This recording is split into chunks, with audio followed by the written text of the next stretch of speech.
Partnership chapter what are the journal entries to be passed on revaluation of assets and liabilities அப்படிங்கிறாங்க. சரி, ஒரு balance sheet போட்டிருக்கேன். Assets left hand சைடில் capital and liability. ஓகேயா? சரி, இப்போ ரிவாலுவேஷனில் என்னென்ன பாசிபிலிட்டி இருக்குது? Asset value can go up. Okay, இது 1. Then asset value may come down. இது 2. அதே மாதிரி லைபிலிட்டி மே இன்க்ரீஸ். இது 3. Liability can come down. இது 4. Okay, then new asset may come. So it is basically asset going up. அதே மாதிரி new liability is coming, that means it's a liability going up. Correct? So இது 5, இது 6. So இதான் 6 possibilities இருக்குது. சரி, இப்போ எதெல்லாம் கெயின் எதெல்லாம் லாஸ்ன்னு பார்க்கணும். First is gain. கரெக்ட்? இது லாஸ். ஏன்னா அசட் வேல்யூ இன்க்ரீஸ் ஆனால் கெயின்.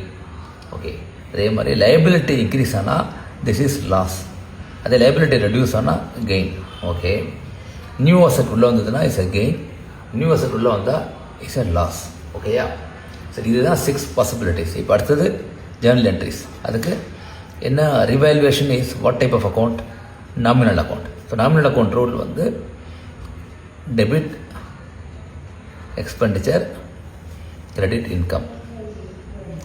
சரி, நீ கேட்கலாம் ஏன் சார் நாமினல் அக்கௌண்ட் அப்படின்னா end of the revaluation you will transfer the revaluation gain or loss to partners capital. Correct? அதனால revaluation is something equivalent to P&L account. Okay, after the third step. So the first step, what are the possibilities? Second step, the journal entry logic. Okay, but now if it is a gain, you have to debit asset account debtor or liability account debtor. Okay, to revaluation. Okay. And if it is a new asset, adu new asset account debtor. Okay, அதுவே லாஸாக இருந்ததுன்னா you have to debit revaluation account debtor. Okay, to asset account, to liability account, to new liability account. ஓகேயா? So இதுதான் 4 steps இந்த Journal entries. இதை நான் இங்கே ஷார்ட்டாக போட்டிருக்கேன். இங்கே நம்ம ஆன்சர் ப்ராப்பராக பார்க்கலாம். இதுதான் this are the answers. Okay, first is increase in value of asset. So debit the concerned asset, credit revaluation. Okay, but asset decrease ஆனால் டெபிட் ரிவாலுவேஷன், கிரெடிட் அசட்.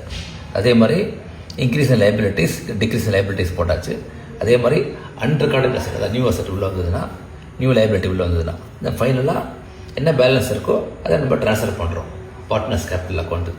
ப்ராஃபிட்டாக இருந்தால் it goes to partners capital account credit சைடில், லாஸாக இருந்தால் partners capital account debit பண்ணணும். ஓகேயா? Thank you.